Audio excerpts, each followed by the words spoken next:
Tea கடை kitchen சொந்தங்களுக்கு வணக்கம். இன்னைக்கு உங்கள் வீட்டில் இருக்கிற எல்லாரோட நாக்கையும் கட்டி போடுற மாதிரி ஒரு ஸ்நாக்ஸ் செய்ய போகிறோம். அது என்னென்னு பார்த்தீங்கன்னா இனிப்பு சுசியம். இந்த இனிப்பு சுசியம் செய்யும்போது ஒரு முக்கியமான விஷயத்தை முன்னாடியே சொல்லிடுறோம். நீங்கள் பூரணம் ரெடி பண்ணும்போது எக்ஸ்ட்ராவாக ரெடி பண்ணிக்கோங்க. ஏன்னா ரெடி பண்ணிக்கிட்டு இருக்கும்போது பூரணம் மட்டுமே காலியாகிட்டே இருக்கும்.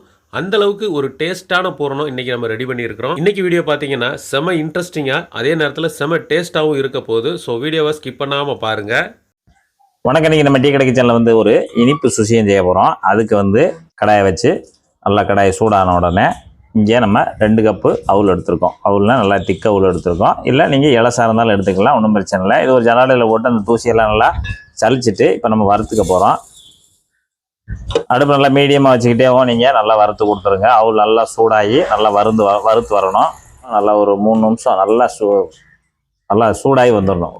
அதே அவுள் பூராமே நல்லா சூடாகி வறுத்து வந்துடணும். கொஞ்சம் கூட கறியிடக்கூடாது.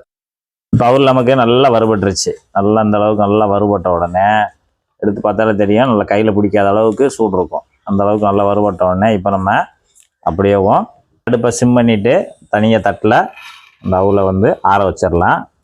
அவுள் நல்லா ஆறட்டும். நல்லா வறுத்து வச்சுருக்க அவுள் ஆறி வரட்டும்.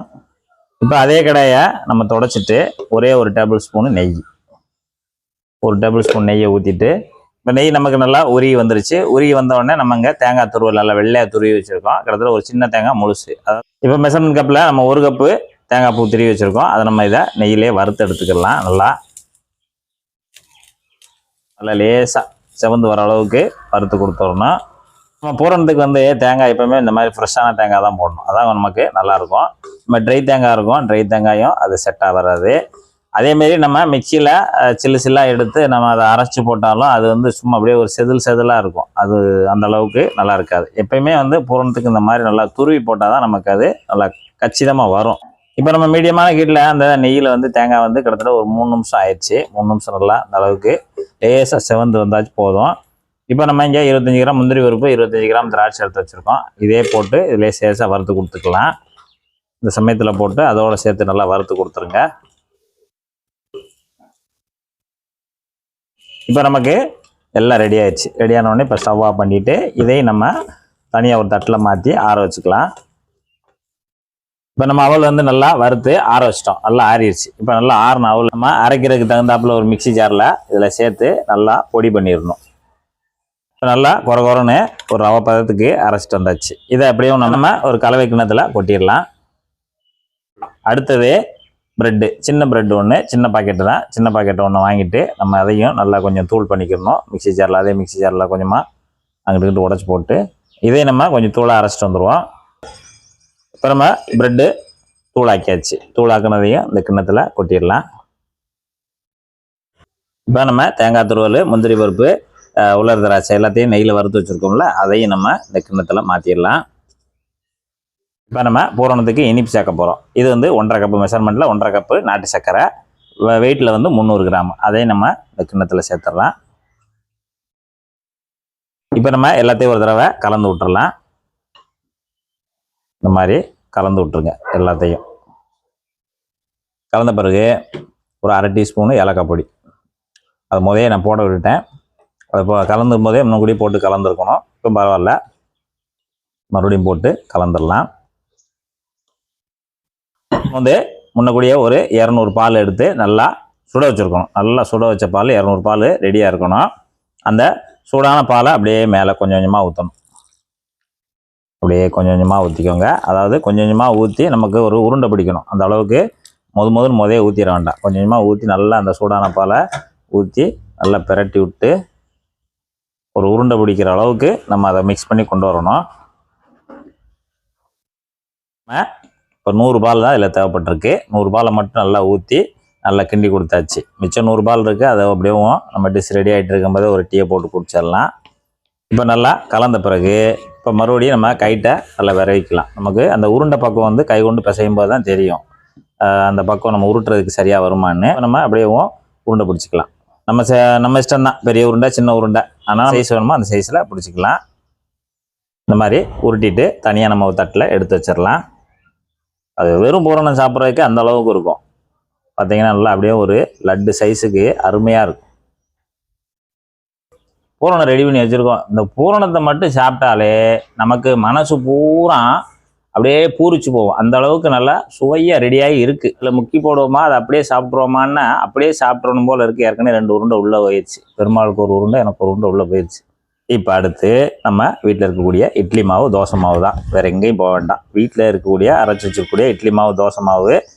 இப்போ இதை நல்லா கொஞ்சம் நைஸாக இருக்கணும். கொஞ்சம் குறன்னு இருந்துச்சுன்னா ஒரு மிக்ஸி ஜாரில் போட்டு ஒரு 2-3 சுத்த விட்டு நல்லா கொஞ்சம் அரைச்சி எடுத்துக்கோங்க. இதோட அளவு மெஷர்மெண்ட்டில் 2 கப் எடுத்துருக்கோம். இப்போ நம்ம இந்த கலவை கிண்ணத்தில் அதை சேர்த்துடலாம். இட்லி மாவு ஓவராக புளிச்சிருக்கக்கூடாது, ரொம்பவும் புளிச்சிருக்கக்கூடாது. எப்பயும் போல் நம்ம அதனால் ஆட்டுவோம், மறுநாள் இட்லி அவிப்போம்ல, அந்த மாதிரி ஸ்டேஜில் தான் இருக்கணும். அதிகமாக புளிக்க வேண்டாம். இங்கே அரை கப்பு கடலை மாவு, தனி கடலை மாவு வச்சுருக்கோம். நம்ம அரை கப் மெஷர்மெண்ட்டில் அரை கப்பு, கிட்டத்தட்ட ஒரு 75 கிராம் இருக்கும். அதை நம்ம இந்த இட்லி மாவில் சேர்த்துடலாம். எதுக்காக அப்படின்னா, தனி இட்லி மாவில் நம்ம அதை சுசியத்தை முக்கி போடும்போது எண்ணெய் ரொம்ப குடிக்கும். அப்போ நம்ம இந்த மாதிரி கொஞ்சம் கடலை மாவு, இல்லைன்னா இந்த இடத்துல கொஞ்சம் நீங்கள் மைதா சேர்க்கணும்னு சேர்த்துக்கலாம். இதே அளவில் 4 டீஸ்பூன் போல் தூளுப்பு. இந்த மாதிரி விஸ்க் வச்சு தண்ணி எதுவும் சேர்க்க வேண்டாம். நம்ம ஏற்கனவே அரைச்ச மாவு, இப்போ நம்ம கடலை மாவு சேர்த்து நல்லா கலந்து விடுங்க. கலந்துக்கிட்டே இருக்கும்போது ஒரு 1/4 டீஸ்பூனு மஞ்சள் தூள், இது முற்றிலும் கலருக்காக மட்டும். அதையும் சேர்த்து நல்லா கலந்து கொடுத்துருங்க.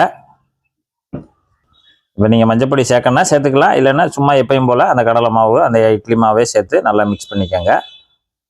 இப்போ நல்லா கலந்த பிறகு நம்ம மாவோட பக்குவம் இந்த மாதிரி நிலையில் இருக்கணும்.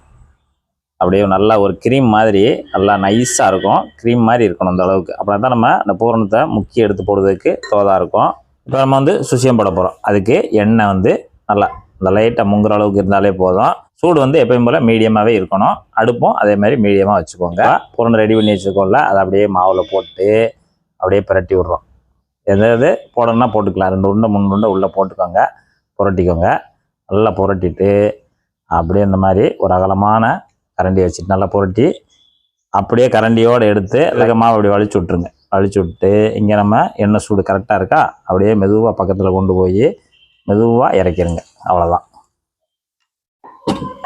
உருண்டைகளை, இனிப்பு உருண்டைகளை உருட்டி மெதுவாக எடுத்து இதில் சேர்த்துருங்க. அந்த பிசுறு லைட்டாக வரதான் செய்யும். இப்போ போட்டுட்டு அப்படியே நம்ம லேசாக மட்டும் பிரட்டி விடுங்க. ஏன்னா நம்ம அது வெயிட்டாக இருக்கும். பூரணம் அப்படியே போய் கீழே உட்காரும்போது எண்ணெயில் ஒட்டிடும் சட்டியில். அதனால் நம்ம லைட்டாக உடனேவும் பிரட்டி விட்டுறோம். இந்த மாதிரி கொசுறுகள் வெந்துருச்சுன்னா எடுத்துருவோம். சுசியத்தை எண்ணெயில் போட்டு ஒரு 2 நிமிஷம் ஆச்சு. ஏன்னா நமக்கு லேசான அந்த மேமாவை மட்டும்தான் வேகணும். நமக்கு பூரணம் ஆல்ரெடி அப்படியே சாப்பிட்லாம். அந்த மேமாவை மட்டும் வேகிற அளவுக்கு ஒரு 2 நிமிஷத்துலேருந்து ஒரு 3 நிமிஷம் ஆகும். நல்லா அந்த மாதிரி லைட்டாக செவந்து வந்த உடனே நம்ம அதை அரைச்சி எடுத்துடலாம். இதை அப்படியே எடுத்து நம்ம அப்படியே தனியாக தட்டில் எடுத்து வச்சிடலாம். இப்போ நம்ம கைட்டையும் எடுத்து போட்டுடலாம். போட்டு அப்படி மாவு நல்லா முக்கிட்டு அப்படியே 3 விரல்கிட்ட தூக்குங்க. தூக்கிட்டு அப்படியே மெதுவாக கைட்டு இருக்க மாவு மட்டும் வலிச்சிட்டு அப்படியே எண்ணெயில் கொண்டு மெதுவாக அப்படியே வச்சுருங்க. எனக்கு பிடிச்ச ஒரு சுசியம் சூப்பராக தயாராகிருக்கு. சாட் பாப் எப்படி இருக்குன்னு